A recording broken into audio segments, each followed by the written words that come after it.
మరో breaking news చూస్తున్నాం. హైదరాబాద్లోని కుతుబ్ షాహీ టూముల వద్ద 13 దేశాల ప్రతినిధులకు సీఎం రేవంత్ రెడ్డి ఆతిథ్యం ఇచ్చారు. ఈ ఆతిథ్యానికి అమెరికా, ఇరాన్, తుర్కీ, UAE, UK, Japan, Thailand, Germany, Sri Lanka, Bangladesh, Australia, France, Finland దేశాల ప్రతినిధులు హాజరయ్యారు. పారిశ్రామిక పెట్టుబడులకు సంబంధించి ఉన్న అవకాశాలు సద్వినియోగం చేసుకోవాలని ఆయా దేశాలకు సీఎం రేవంత్ రెడ్డి విజ్ఞప్తి చేశారు.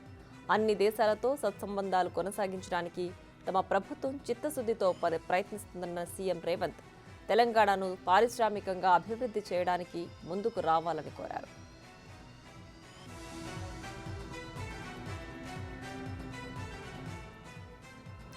స్వాతంత్ర్య సమరయోధులు మహాత్మా గాంధీ, జవహర్లాల్ నెహ్రూ, సర్దార్ వల్లభాయ్ పటేల్ తదితర నేతల ఆశయాలను మాజీ ప్రధాని ఇందిరాగాంధీని స్ఫూర్తిగా తీసుకుని సమానత్వం, పారదర్శకత్వంతో కాంగ్రెస్ ప్రభుత్వం పనిచేస్తున్నట్లు సీఎం రేవంత్ వెల్లడించారు.